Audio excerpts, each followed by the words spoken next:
Okay. Good to have everyone here this evening. We got a couple people online. There's another.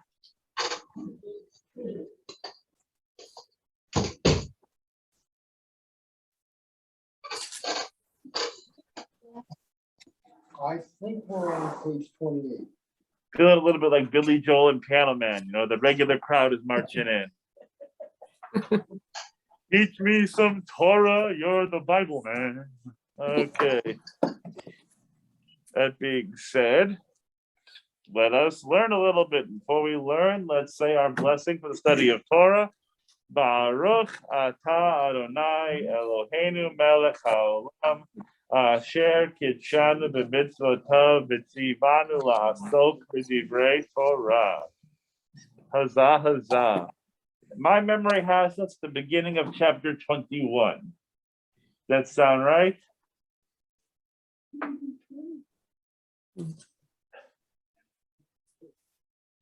I think, yes. Yeah, we had a little more of Melech and a little good stuff. And so now, huzzah, we finally get to the birth of Isaac. Long awaited, long anticipated. We have made it. And so, Rick, let's kick us off. The Lord took note of Sarah as he had promised, and the Lord did for Sarah as he had spoken. Sarah conceived and bore a son to Abraham in his old age, at the set time of which God had spoken.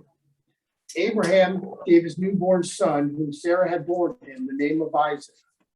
And when his son Isaac was 8 days old, Abraham circumcised him as God had commanded him.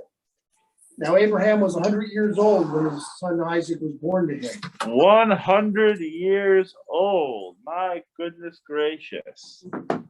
Hard to play catch in the backyard with your kid, you know, when you're 100 years old and your son is just born. With that being said, he's got it. He's able to circumcise him, and we'll find out in about a chapter what else he can do with Isaac. That might be a less wholesome father-son activity. But we have him set, Mazel Tov all around. Isaac, and how do we have Isaac? Let's come over here. A little reading, Melissa. Now, Sarah said, God has brought me laughter. Everyone who hears will laugh with me. And she added, I know that you fear God since you have not withheld your son. Well, I skipped the page. Yeah, we jumped. We got into Kayla real quick. We're very excited. Okay. People have said to Abraham that Sarah with several children, yet I have borne a son in his old age. The child grew up and was weaned, and Abraham held a great feast on the day that Isaac was weaned. Sarah saw the son whom Hagar the Egyptian had borne to Abraham playing. She said to Abraham, cast out that slave woman's son, for the son of that slave shall not share in the inheritance with my son Isaac. Yeah, don't take off the mama hen. Okay, so we have a little bit first, a little Hebrew for us, that Isaac, Yitzchak, means laughter, right? It comes from that root of laughing. And so his name is Laughter, because who would believe, that Abraham and Sarah would have a child so in their old age? And we remember that when she was told early on that she would have a son, she laughs, and then she denies laughing, but God says, yes, you did, I heard you. And so out of all this theme of laughing, we get Isaac, name is Laughter. The child grew up and was weaned, good times had by all. We have a party. It's good to have a party for anything, I guess, but we could have a party for this reason as well. There's a fantastic midrash that says there's no way Sarah could have given birth to Isaac at this age, much less breastfeed him. And so they're saying at this feast, in order to prove her lactation skills, I'm trying to think of a way to phrase this, she actually breastfeeds the entire community's children. They all sort of line up and they have the little nurse from her, so she could show that she was able to give birth into the old age. I'm always here to brighten your evenings. A little extra midrash, right? Even with the mask, you can say, oh my God. And so means 3 kids, right? Yeah, and so she's nursing the whole community, according to this midrash. Having a grand old time. Oh, she must have given birth. No wet nurses here. Okay, that comes later. So, okay, so now we have Sarah. So this is an interesting text, this part over here. It's actually written very innocuously, but I'm going to sort of dive into it a little bit. Sarah saw the son whom Hagar the Egyptian had borne to Abraham playing. He's not named, right? But we know this is Ishmael. It's just sort of weird wording, that they wouldn't just say, saw Ishmael. But I think it shows a little bit of distance, like she doesn't even want to acknowledge him, have his name there. And so playing is sort of the key verb here. Had born to Abraham playing. Is that how it reads? It reads there, reads here, sort of similarly. The question is, what does that mean? Is he playing soccer? Is he playing, another fun sort of innocent game?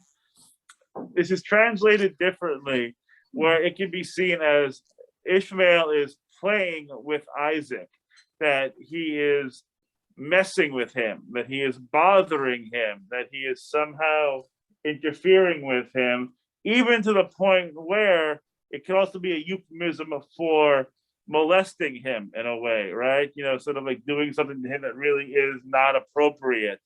And then if we get to that last part in particular, you could see why Sarah would be like, get the kid out of here, get this, because he's doing inappropriate, sort of things, harmful things to Isaac. So get him out. And it isn't just about the inheritance, because one can make an assumption that Ishmael, because he was born of Hagar, wouldn't really get the inheritance anyway, but it's almost like a pretext that Sarah is saying, hey, she's not going to inherit. Or the son of a slave, then you would not inherit normally. That was part of the whole conversation we had earlier of Eliezer, that it's like the slave can't inherit. So, and that now he has a son who's going to inherit. So perhaps it's a pretext, perhaps not, but that's sort of part of that tricky verb of playing. What does playing actually mean? Because even in modern Hebrew today, that verb can have a couple different connotations depending where it is used. Rabbi, yes. Approximately how old was Ishmael when Isaac was born? Ishmael is traditionally seen as about 13 years older. Okay. Yeah, he's a teenager when he's circed. So he's 13 at circumcision. So, and Isaac wasn't born yet. So sort of, he's definitely in his teenage years. Okay, it's a great question. Okay, and so Sarah makes this demand, and he's not amused. Abraham's a little bit concerned here. Tyler, are you Sure. over there? Pick up Sarah? the matter distressed. Like that. The matter distressed Abraham greatly, for it concerned the son of his. But God said to Abraham, do not be distressed over the boy or your slave. Whatever Sarah tells you, do as she says, for it is through Isaac that offspring shall be continued for you. As soon as for the son of the slave woman, I will make a nation of him too, for he is your seed. Okay, thank you for that. So we have this issue. Abraham's not amused, because this is also his son. That's what Sarah thinks, of him, right? There's a concern there that he has for his child. But God sort of says, don't worry about it. Listen to your wife. It's a wise thing to do. Listen to your wife, do the right thing by her. And I'll take care of the other kid. I'll take care of Ishmael. I'll take care of Hagar. And even more so, we have sort of this covenantal promise that we had before in the text of Hagar directly. But the idea that now Abraham is being sort of put into a loop here, that Ishmael is also going to be a great nation as well. That it's not just going to be Isaac. Isaac's going to have the primary covenantal promise, that Abraham makes, that God and Abraham make together, but Hagar and her son are also going to be taken care of as well. So that's nice. That's a nice thing. Okay, so I'm gonna pick up next. Okay, Sharon, you're up. Early next morning, Abraham took some bread and a skin of water and gave them to Hagar. He placed them over her shoulder together with the child and sent her away. And she wandered about in the wilderness of Beersheba. When the water was gone from the skin, she left the child under one of the bushes and went and sat down at a distance, a bow shot away. For she thought, let me not look on as the child dies. And sitting thus afar, she burst into tears. God heard the cry of the boy, and an angel of God called to Hagar from heaven and said to her, What troubles you, Hagar? Fear not, for God has heeded the cry of the boy where he is. Come, lift up the boy and hold him by the hand, for I will make a great nation of him. Oh, thank you. Okay, so a little bit of a run here. Abraham gives them some bread and water. I think he could have thrown in some pastrami or something. I mean, if it is his kid, like maybe some beef jerky, give him some protein to go here. A little bread, a little water is all they get. And says, here, take it, and they're wandering around, maybe even a horse or a camel, something, right? But he's wandering around in the wilderness of Beersheba. The water is gone quick enough. It's a hot day, desert climate, still. And so now Hagar's at an impasse here. She's got a problem because there's no water left.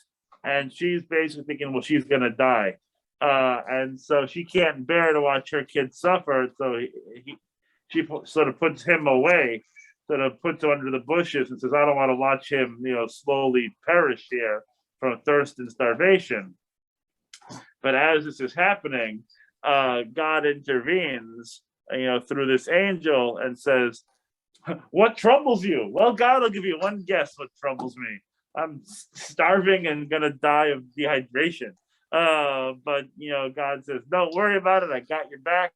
I've heeded the cry of the boy. Pick him up, and we're going to move forward, or we're going to survive this encounter here. And so Hagar is uplifted, obviously. We'll just finish this little run here. Linda White, you want to pick up here? Sure. Then God opened his eyes and she saw a well of water.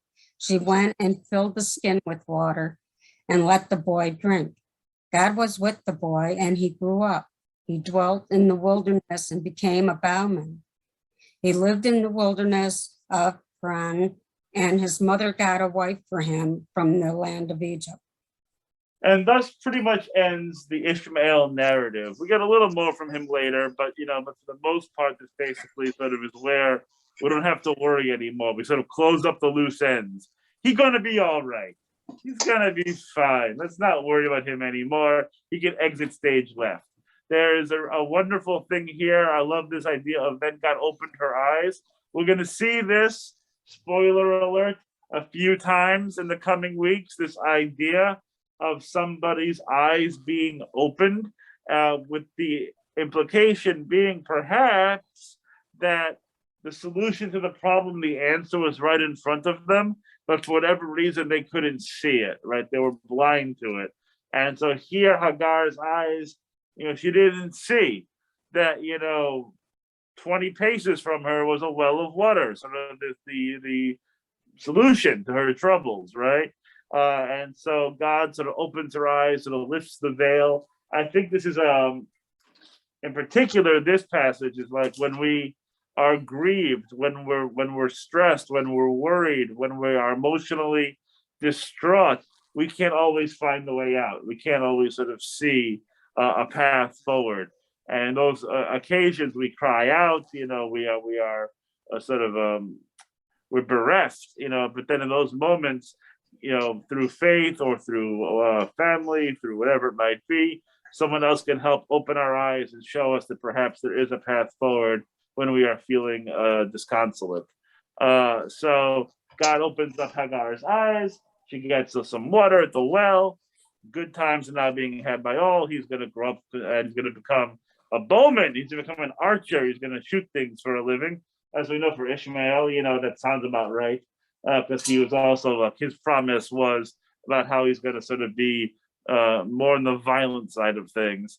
But then he gets to go to Paran, gets a wife, Mazel Tov all around, and he's going to do okay. We don't have to worry about him anymore. We can continue on with the story. Sound about right? Cool. Okay, Linda, you want to give me one more at that time?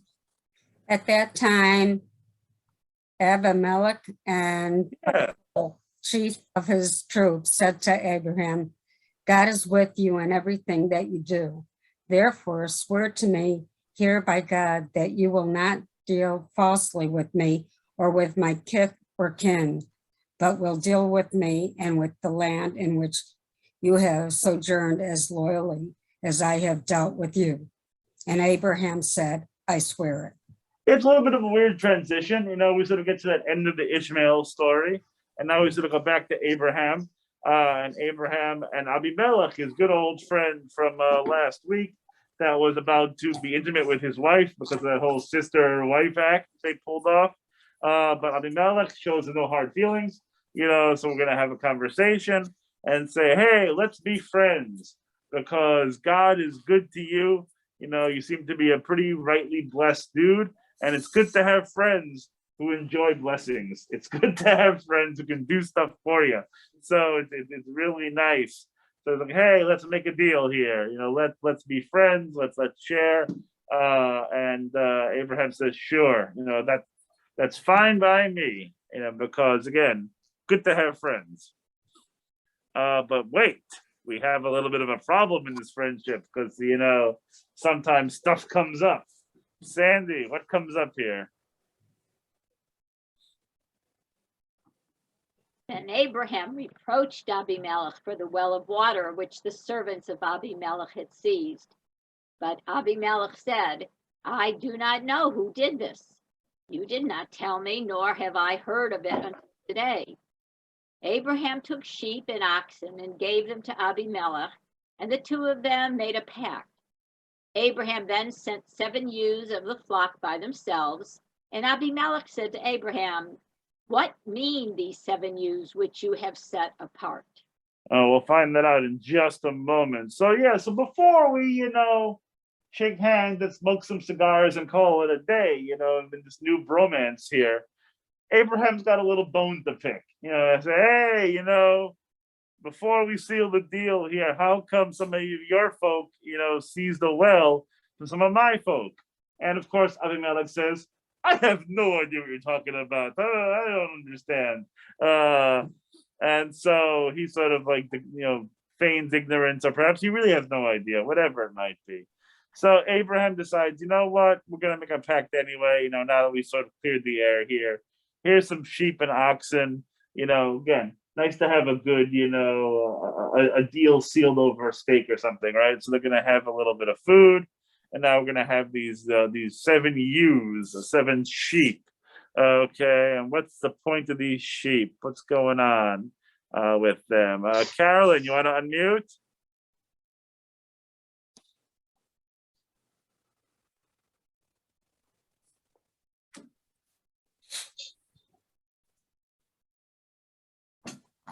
She's working on it. There she goes. Okay, you got it. Okay, he replied, you are to accept these 7 ewes from me as proof that I dug this well.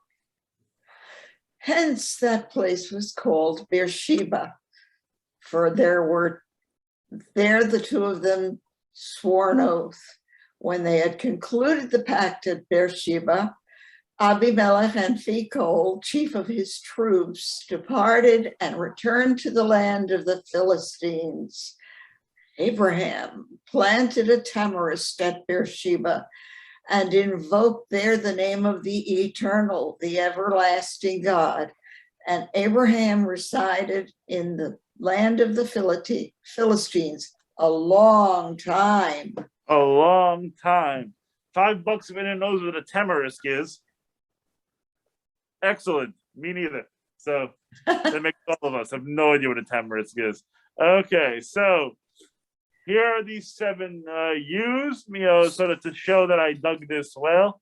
Everyone likes lamb. So, here are these 7 U's. And they call the place as it's still called today, Beersheba, Beersheba, which is sort of the land of the 7 wells, right? And so Be'er is well, Sheva is 7. So it's a land of these multitude of wells. You can even visit there today if you would like in Israel. There's no reason to actually go there, but it's there. It does exist as a town, but there are maybe 50 other places one would rather go in Israel than Beersheba. But that being said, again, it's there. It's on the road south. If you don't want to hang out in Eilat or the Dead Sea area, you can hang out in Beersheba and do very little. So that being said, if one wants to go there, but it's there. It's on the road. So after they do that, again, all is well. Everyone's shaking hands, kissing babies. They do a little blessing, right? And they're calling it a day and say, okay, now we're friends. And so thus ends the journey of Abraham and Avimelech. Everyone's happy, everyone's friendly, and of course, the Philistines and the Jews will get along really well. Oh, wait a minute. No, they won't, because they're going to be fighting each other for half the Bible. But the Philistines, at this point in time, we're all getting along. We're all buddies. We're all friends for now. Okay, now for the main event of our evening, chapter 22. Okay, Debbie Siegel. Debbie, you want to give me a little reading? Okay, can you hear me? I can hear you. Okay. Sometime afterward, God put Abraham to the test. God said to him, Abraham, and he answered, here I am. And God said, take your son, your favored one, Isaac, whom you love, and go to the land of Moriah and offer him there as a burnt offering on one of the heights that I will point out to you. Okay, now it's time for Abraham to be put to the test. What a sick test this one is, but it is a test nonetheless of Abraham's loyalty, perhaps, obedience. It's actually interesting to really wonder what actually is the test in terms of what was he supposed to do? One can jump ahead to the end of the story and say, I guess he passed, right? Because good things happen afterwards, but it seems like a rough day. Now, let's take a step back for a second. Even the paragraph that we just read, let's just stop there for a moment, right? If you had read the Bible, the Torah, right, up to chapter 22 and a paragraph, right? So you started from Genesis 1:1 and you read up to here. What happens to Isaac at the end of the story?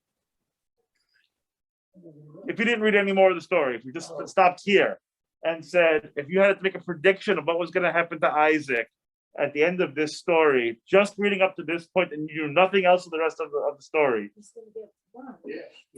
He's going to get Sacrificed, burned, and the answer is no. You would not I mean, think you that. would believe. And I'll tell you why you wouldn't think that. Because everything leading up to this story of Abraham is Abraham has to have a descendant. And Abraham has to have a descendant that lives on further for his name. And Isaac was designated as that descendant, right? He was the one who's carrying on Abraham's legacy. And because we are the people of Abraham, Yitzchak, Yaakov, right? Like we need Isaac to be part of the story. And so him being dead would really put a damper into chapters like 18, 19, and 20 of what we read, right? It would sort of be a rough point, of the story. Well, wait a minute, because this goes back to, get a little bit of theology we're going to throw in here. Can God be wrong? Or can God, switch things up on a dime, right? So can God tell you one thing in an earlier chapter and then act completely differently in the next chapter? I think is the question, right? Can God pull the old switcheroo? Isaac, just kidding. He's a shish kebab, like that's not really the way to be, right? Isaac has to be the one to carry on the line. And so for us as critical readers, of the previous chapter and say, well, wait a minute, Isaac has to live. So the question might not be, how's he gonna, or is he gonna die, but how is he gonna get out of this? How is he gonna get out of the situation? Because this looks again pretty grim, right now, that he is now Abraham's being told to sacrifice his kid. Abraham hasn't said boo, obviously we haven't gotten there yet, but we don't know how Abraham's going to react, right? We could say, heck no, I'm not doing this. I'm going to head somewhere else. We don't know that yet. You haven't read the next chapter or the next paragraph or two. But the assumption is that Isaac is going to live. For someone who has read the earlier parts of the Torah, is my argument. Is that it says that Isaac's going to be the inheritor, so he has to inherit. God said so. God said so in the earlier chapters. But now God is saying something different. God is saying something completely different. Take your inheritor and sacrifice him as a test of faith. Yikes. But God also said, God is with you wherever you go. Yep. God's with you wherever you go. Up the mountain or down the mountain, right? God's with you either way. Right? God is with you. So what does that mean in this context, or for God to be with him? Because it's true, right? God's with him. So what does that mean for him in this journey? Yeah, Leah, you had a comment too? Well, God is not showing, up to this point, you believe that God's not cruel. Of course, he did kill off all of those animals and people. And I think we're supposed to believe in a positive God. So, yeah, but a God who clearly will zets you so far, right? I mean, like, this is early Genesis, and God's racked up quite a body count already. Yes, he has. But you still want to believe that God will be good. Yes. Why would anybody follow God if God wasn't good? A very good question. Yes, I think that strikes to some of the heart of this as well, is that maybe Abraham in the back of his mind was like, well, there's no way this is going to happen, right? There's no way that God's going to allow this to happen. Let's play it out. A test of faith. A test of faith, right? So like that's sort of how this is seen, right? As a test of faith. Trust. And trust. But what's the trust? Is the trust that I'm going to kill your kid and you'll have another kid later that you can call Isaac too, the return of Isaac, and you can just sort of like have a different kid? Or is the test that somehow this is going to be okay? But how that's sorted? Okay. Yeah, but how that's sorted again is the question. Is that if we know it's going to be okay, how is it going to be okay? I think is the drama in the story, is the tension. I would like to think that as Abraham is doing this whole thing, not only out of an obedience, of I'm going to do this because God said so, but almost as an act of defiance. That in a way, Abraham is going to bring Isaac up here, basically saying, "Hey, God, you told me yesterday, not literally, but told me yesterday, Isaac is going to inherit, and now you say you're going to have to go kill Isaac. So both those things can't be true. So now I'm going to bring Isaac up onto this mountain, and you're going to have to sort this out. You're going to have to figure this out, because I'm just doing what I'm told. But I'm not going to shirk from it. I'm not going to balk, because you've already promised me that he's going to be my inheritor. And now we're going to do this thing. If this is what you want, God, it's like a game of chicken. If this is what you want, we're going to go for it. We're going to see what's going to happen." He wouldn't. Abraham would believe that Isaac will live just by the fact that Isaac was born to this old woman and old man. So I'd like to think so. Yeah, miracles that have happened already. Yeah, but we're going to get to an interesting. I agree with you, and we're going to get to an interesting take on that too as we read this story, because I think that is definitely true. Debbie, give me one. Oh, sorry. Before you give me one more, Debbie, hold on. There's a great little midrash here on that second line, where it says, "And God said, take your son, your favored one, Isaac, whom you love." There's a midrash that says that God has to be very specific because Abraham keeps on asking questions. God said, take your son. Which one? The one that you love. I love both my sons. Your favorite one. I don't play favorites. Isaac. Okay, because Abraham really wants to be sure what God is asking. Because in this moment, it's really good to be sure of what's happening. Okay, and bring up there as a burnt offering, etc., etc. Okay, Debbie, give me one more. So early. So God sacrificed Ishmael as well. Well, Ishmael was saved, and now Isaac is saved also. The coincidence between saving Abraham's two sons. Oh yeah. Ishmael is saved in the previous chapter. Very, very true. And I was also going to mention, of course, you probably know this, in the Quran, in the Islamic tradition, they have this story too, but the kids are flipped. Ishmael is the one who is almost sacrificed in the Quran, where Isaac is more of an onlooker. And so that's a little interesting take on comparative religions. Okay. Go ahead. So early next morning, Abraham saddled his ass and took with him two of his servants and his son Isaac. He split the wood for the burnt offering, and he set out for the place of which God had told him. On the third day, Abraham looked up and saw the place from afar. Then Abraham said to his servants, you stay here with the ass. The boy and I will go up there, and we will worship, and we will return to you. Okay, very nice. And so here we have it progressing. Again, Abraham, mute when it comes to talking to God about what's going to happen. Says, okay, fine.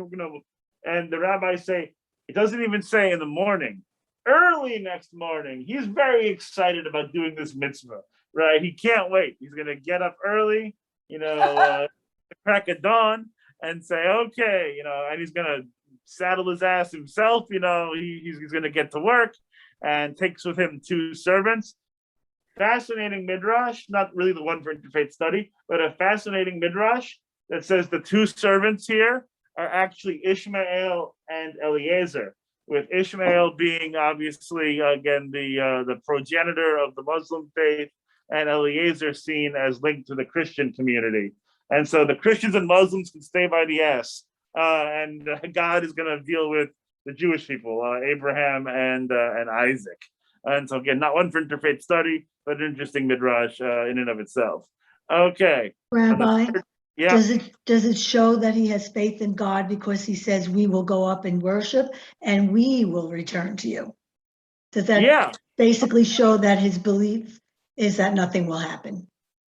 Yeah, I think that's one way of reading it. You can also think it might be a little suspicious. It's like, we're going to go up and I'm going to come back down.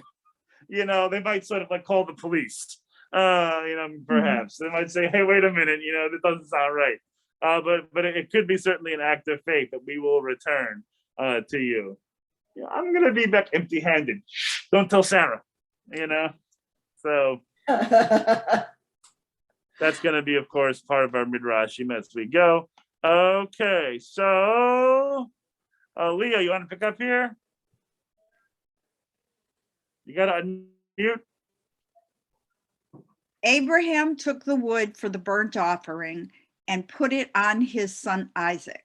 He himself took the firestone and the knife, and the two walked off together. Then Isaac said to his father Abraham, Father, and he answered, yes, my son. And he said, here are the firestone and the wood, but where is the sheep for the burnt offering? Isaac, no dummy. Isaac looking around. Wait a minute here. We're going to have a sacrifice. I think we're missing something. We got to go by Publix. We got to buy something. We forgot. It's a problem. So, okay. You don't have it. So, okay. Let's go one more, Leah. And Abraham said, God will see the sheep for God's burnt offering, my son. See to the sheep for the burnt offering, my son. And the two of them walked on together. They arrived at the place of which God had told him. Abraham built an altar there. He laid out the wood. He bound his son Isaac. He laid him on the altar on top of the wood. And Abraham picked up the knife to slay his son. When camping trips go bad, right? So It just took a wrong turn. Okay, so God will see to the sheep, basically saying, "Shut up, kid. It'll be fine." And it's not going to be fine. So they're going to come up together. They get to the place. Abraham's building the altar. Hey, Isaac, come here. And he sort of lays him out on the wood. Binds him there. Picks up that machela, picks up the blade to slay his son. And then, in this dramatic moment, as he is about to do this thing, Marilyn, you want to pick up here? Then an angel of the Eternal called to him from heaven, Abraham, Abraham. And he answered, Here I am. And he said, Do not raise your hand against the boy and do anything to him. For now I know that you fear God, since you have not withheld your son, your favored one, from me. When Abraham looked up, his eyes fell upon a ram caught in the thickest by its horns. So Abraham went and took the ram and offered it up as a burnt offering in place of his son. And Abraham named that site Adonai Yireh, whence the present saying, On the mount of the Eternal there is vision. Okay, yay! So we're all right. We're all right here. So the angel comes down, saves the day. Oh, Abraham, it was only a test. It's fine. Don't kill him. Don't do anything to him. And then we have the ram caught in the thicket, right? That's there. When Abraham looked up, let's go back to our Hagar story. Where God opens up Hagar's eyes so she sees the well. Abraham looks up, and what does he see? The ram was there all along, right? The answer was right in front of him. Maybe do that instead, so we can have a shofar and a really loud noise on Rosh Hashanah and Yom Kippur. So that's why we have the shofar. One of the reasons, right, is for this story. So the ram is there. By the way, there's a midrash that says the ram of this story was actually created during that first week of creation. The ram was there all of the time, just waiting for this moment. It was a long run for the ram. He had to wait. And by the way, he survived the flood. So, that too. But he was there all the time. Maybe he had scuba gear on. But the ram was there beginning of creation, just waiting for its moment to shine in the sun, so to speak. So the ram is there to be sacrificed, and amen v'amen, we are good to go. But wait, there's more. The angel of the Eternal called to Abraham a second time from heaven and said, By myself I swear, the Eternal declares, because you have done this and not withheld your son, your favored one, I will bestow my blessing upon you and make your descendants as numerous as the stars of heaven and the sands on the seashore. Your descendants shall seize the gates of their foes. All the nations of the earth shall bless themselves by your descendants, because you've obeyed my command. Abraham then returns to his servants. They departed together for Beersheba, and Abraham stayed in Beersheba. Note that it says Abraham returned to his servants. Where is Isaac? He's still tied up on the old. Where is Isaac? Dad, you forgot something. Turn the car around. I've come too far. So Isaac is conspicuously missing from this piece, which leads some to maybe think about the fact maybe Isaac said, you know what, Dad? This wasn't so much fun. This was sort of a bummer of a trip. How about you go your way? I'm going to head another way. I'm going off to college, out of state. Don't call me. I'll send you my forwarding address. Maybe. Isaac is getting out of Dodge. Perhaps. We don't know. But that is sort of the end of the Akedah story, where Isaac is obviously fine, according to tradition here, and that Abraham receives a confirmation, frankly, of blessings he already had, maybe adding a little bit more to it. but because of his faith, because he passes this test, he is duly blessed once again. Is there any rhyme or reason as to when God speaks to Abraham versus an angel of God? Because sometimes God's speaking to him directly, sometimes it's an angel of God, like in this story. So we had a question about, when God speaks to Abraham versus the angel speaks to Abraham, because sometimes it appears that God talks to him, and other times there's an intermediary. And I'm actually not sure what the rhyme or reason is. It feels a little random. That sometimes it's God, sometimes it's an angel. It's a great question, though. It's really good. I haven't thought about it that way. Yeah. Any other questions or comments on the Akedah? Here's a question I always like to ask. How old do we think Isaac is in this story? How do we picture him? It's got to be over 100. I think we picture him as a young child, but in the previous Bible study, he was a young man. He has to be able to walk. Has to be able to walk, right? And carry all that stuff. And carry all that stuff. Yeah, he's gotta have some strength to him. Like you picture him as a teenager, I guess is the question, right? Versus an adult. I think that's like a question here. There's some credence to believe that he was sort of smallish, because his father, who's 100 years old, is able to restrain him enough to put him on the altar. Because again, one can guess that it might not have been little Yitzchak's first idea to be tied to an altar. And so Abraham probably had to, overpower him to do that. If he's a teenager, again, one can see that as well. And if he's a grown adult, a little harder, to imagine a grown adult being willingly tied down to an altar, unless Isaac is in on it, of course. Unless Isaac's like, sure, Dad, this is a great idea. Let's prove your faith in God. Go for it. Aim for the neck. It's like, I don't necessarily see that being a thing either. Rabbi, isn't this a hard story to teach? I mean, aren't some people, what would I say? Like, there's a debate on whether or not Abraham should have done what he did to his child. Oh, yeah, no, I mean, that's a discussion, right, in a way, right? Yeah. How about the opposite? No, God, I'll never give my child up this way to you. Yeah, like what Abraham would have won, would he have passed the test if he said, "Hey, buzz off," but say it, in maybe a nicer way, because you don't want to tell the deity, to take a flying leap, but you have to cajole that, right?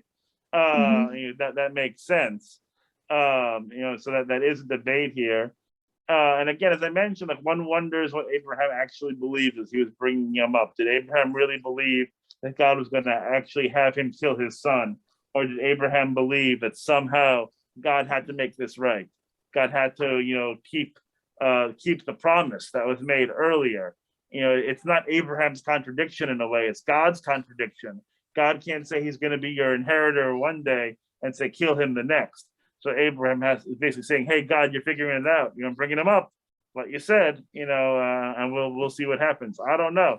Either way, it's traumatizing for Isaac, right? We're talking a lot about Abraham and God and sort of their tete-a-tete here. But poor Isaac, again, unless he's a willing victim here, right? Then Isaac would be not so bemused, one would say, with this whole scenario. Isaac, as a 37-year-old man, in his 30s, it might feel a little bit more palatable, because then you would think maybe he's, again, a willing accomplice, in some way to this. That Isaac's faith was so strong that he would be okay. Oh, and by the way, 30s, so I'm going to fast forward a little bit, and we're going to come back quickly. So the very next part of this is the death of Sarah, right? So Sarah lives to 127 years and then dies. So there's a midrash that says that this happens basically at the same time, right?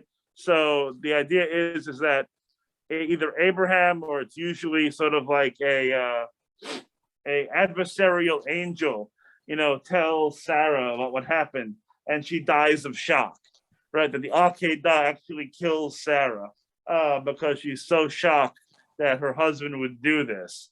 And so she dies at 127, due to the shock of this happening. With Sarah giving birth to Isaac at 90, right? I believe is the age that she gives birth to Isaac. If it's contemporaneous when she dies, that would make Isaac 37 years old, at this time when this happened, according to that theory, that he was in his mid-30s at the moment where of the Akedah. There's also a midrash that says that Isaac was not saved by the angel in time. That Abraham actually kills Isaac on the mountain, and his blood's pouring out, and it's a terrible scene. But an angel who comes down resurrects him. That they're able to give him new life and restore him. Can we think of another 30-plus Jewish fella who was killed and resurrected? Yeah. So the midrash is created to basically say, you have your magic Jew, so do we, right? Jesus saying that's special. Isaac did it first. And if you look back on the text, what day did they leave? The third day. And Jesus is resurrected after 3 days. And someone had mentioned about Isaac's strength here to carry stuff. What's he carrying? A ton of wood like the cross. He's carrying a ton of wood on his back. Like the cross. and Firestone. Another dude. So I think the parallels are sort of there in terms of the traditions, right? About sacrifice and about what does it mean to sacrifice and be sacrificed.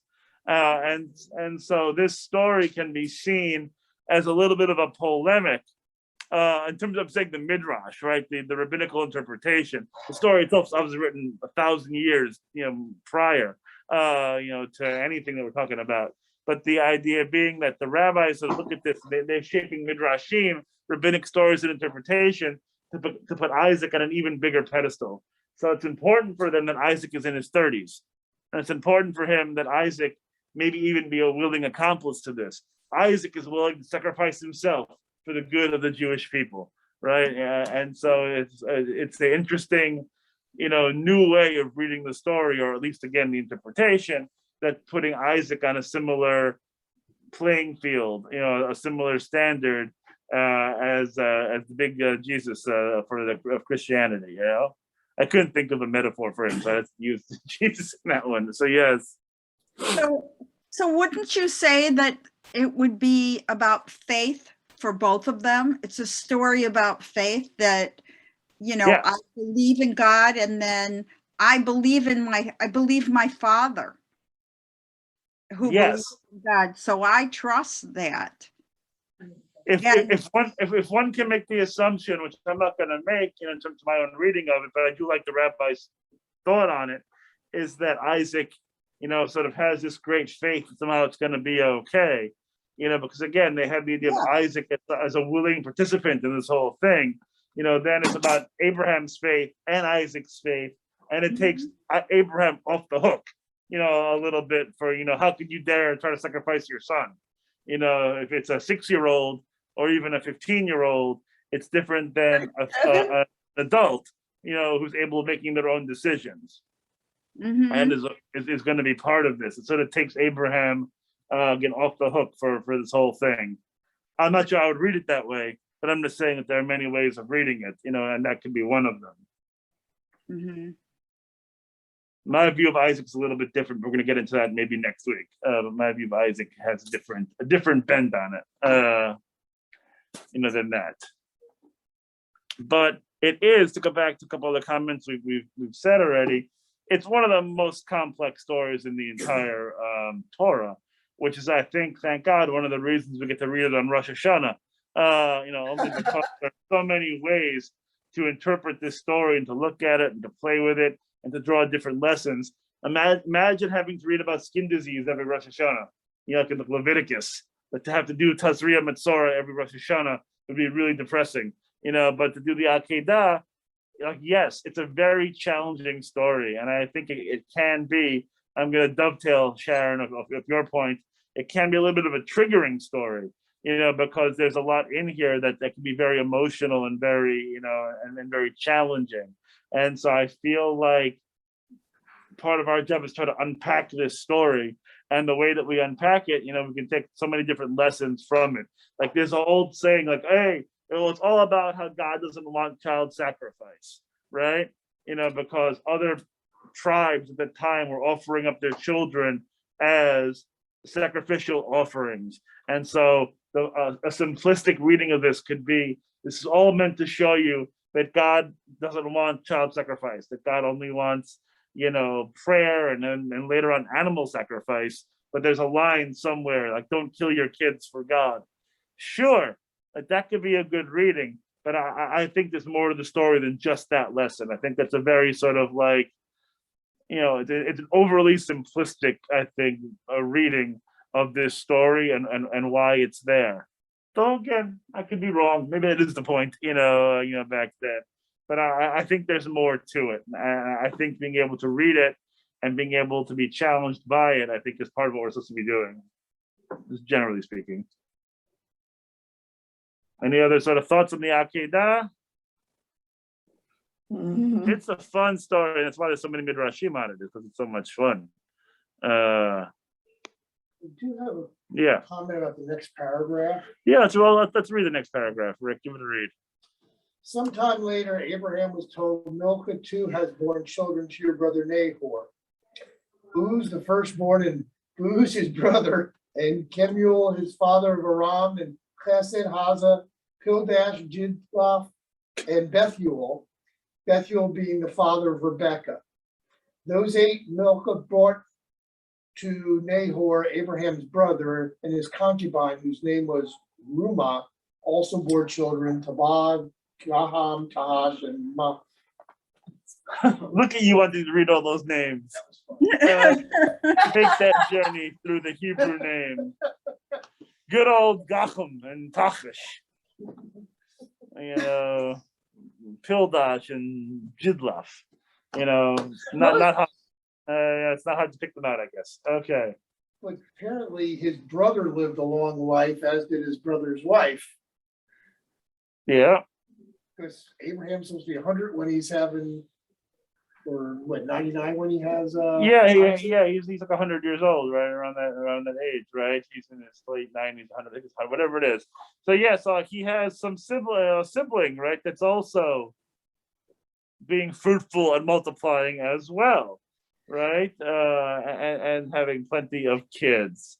And they didn't have like email or Zoom. I mean, like one's assuming they're doing apart. So like finally someone came up to, oh, by the way, you should know that your brother and his wife had plenty of kids, and they did. But why is this here? Why is this paragraph here? Introduce Rebecca, who is? Isaac's wife. Yep, but I'm saying who, in this case, who? She's the daughter of his nephew, of Abraham's nephew. Yes, yeah. And so it's Abraham's grandniece, we want to say. And Isaac's first cousin once removed. And Isaac's first cousin once removed. There was a show very famous, Archie Bunker and Gene Stapleton. And what's that show called? All in the family. That's right. We got to keep it in the family. So Rebecca, we're going to get to next time around because that's going to be our next step, right? Is that now Isaac is alive. I was going to say alive and well. I'm not sure how well he is, but he is alive at any rate. And he's going to need a spouse because in order to carry on the line, right, Isaac has to get married. And so now that this story has happened, this is sort of the last big story for Abraham, right? Abraham's still going to be around, but he's, not going to have as many adventures. We're going to sort of begin the transition to the next generation, which is symbolized, by, as I mentioned, by the beginning of the very next Torah portion, the next chapter here is, Chaye Sarah, Sarah's lifetime, right? And so Sarah passes on. And so we see those are the beginnings of the move from one generation to the next. We're going to stop right here because it makes sense, not to jump into a story at 7:58. But I do want to mention, please, everybody, check your temple calendars. We're going to have a week off, a couple weeks off, actually, a Bible study, because next week is the Interfaith Thanksgiving service, and that's on the 16th. That's next Tuesday at 7 p.m. And then the week after that is Thanksgiving break, if memory serves. I think it does. Yeah. Yeah, and so we are going to be off for a little while. We're going to reconvene on the 30th. And so we have a couple of weeks where we won't see each other in this space, but I will invite all of you, please, to come to the Interfaith Thanksgiving service. And if you are at St. Catherine of Siena, church on Belcher Road, is 5 minutes from here. It would be great to have a nice attendance for that service. And I'll also mention, as we do a cheap plug in the next minute, that on Thursday, right before Friendship Club at 11 o'clock, one of the pastors is going to be at the Interfaith service. Our neighbor across the street, Pastor Bob Hill, is going to join us for an hour of conversation and study. And so he's going to be here to teach us a little bit about his faith tradition and answer some questions. He's a Presbyterian minister. He's new to the area. He, I think it was about a year plus ago. And so it's nice to meet our neighbors and our friends. A lovely guy. I have lunch with him probably once every, couple of months. He's a good dude. And so if you can make it and hear his talk at Thursday at 11 o'clock, that would be lovely. Cheap plugs over. I hope that we had a nice day. It's great studying with you all as always. And we'll catch you hopefully on the 16th, if not the 11th as well. Okay? Thank Are you, you talking- Rabbi. Thank you. Thank you, Rabbi. Bye, everyone. Bye.